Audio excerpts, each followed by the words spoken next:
Yan. So, ito po. So, tatanggalin po natin yung plastic ng soft drinks.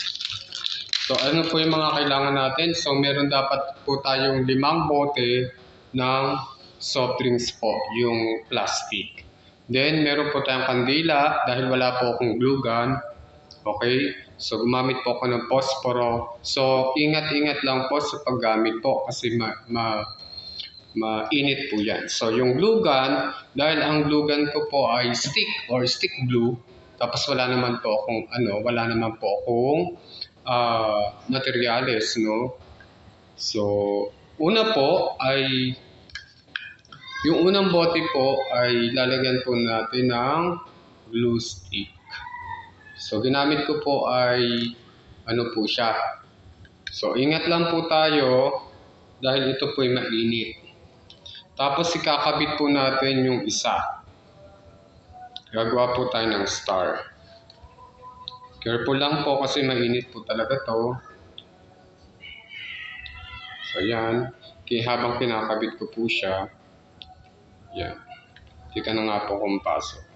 So, hintay lang po natin. Siya po ay, hindi po ako nagbukas ng electric pan dahil una po, mamamatay po yung ating pong gagawin. So, tignan nyo po kung may tubig pa. So, may tubig pa po siya, kaya tinanggal ko. So, pangalawa, ganun din po yung procedure. Okay?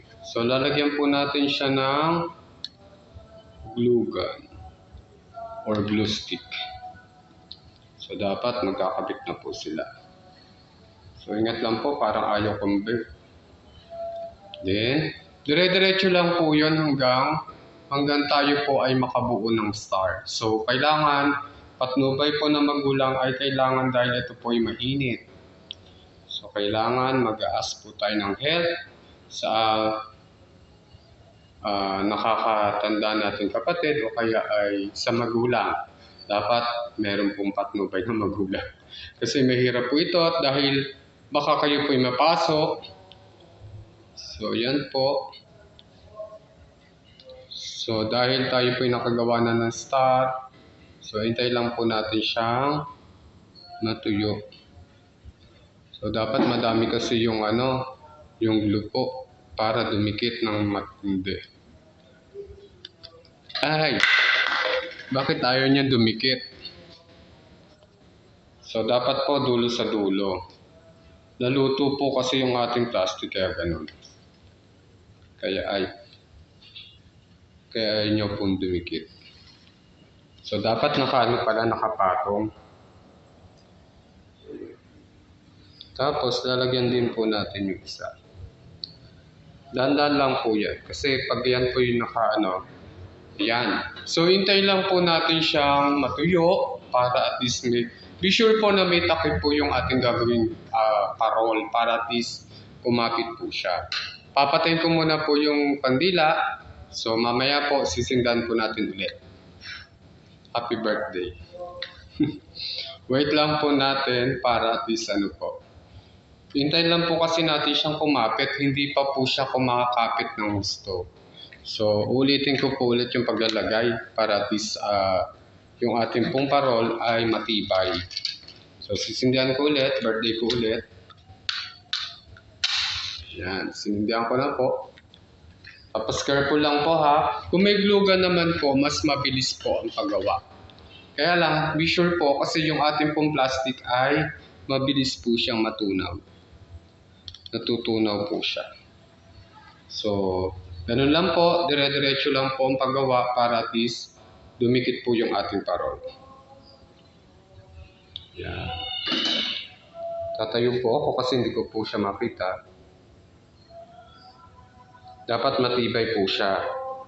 Kasi pag di po siya matibay, baka dumating po malakas na hangin, hindi na po siya didikit. Yan. So, gawin po kabilaan po ang paglalagay po ng glue para matibay po yung ating parol na ginawa. Okay? So, wait lang po. Bubuksan ko lang po yung electric pan para mabilis po mabilis po siyang dumikit.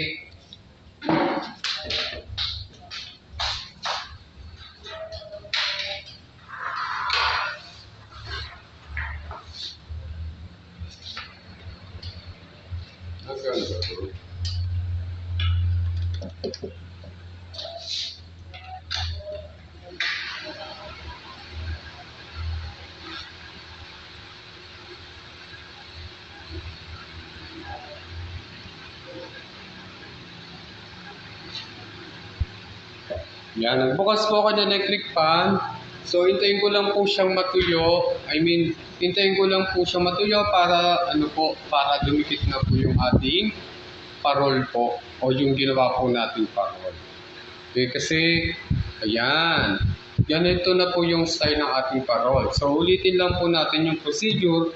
Lalagyan po ulit natin siya ng ayan. So, didikatan po ulit natin siya para sa kabila at hindi po siya matanggal.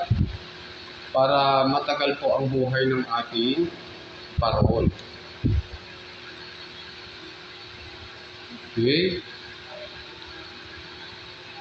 So, pwede na po, yung parol po natin, pwede na pong gawin sa bahay po. Yan. Yan. So, kung nakagawa na po tayo, ganito po ang magiging style po niya. Nakuha niyo po.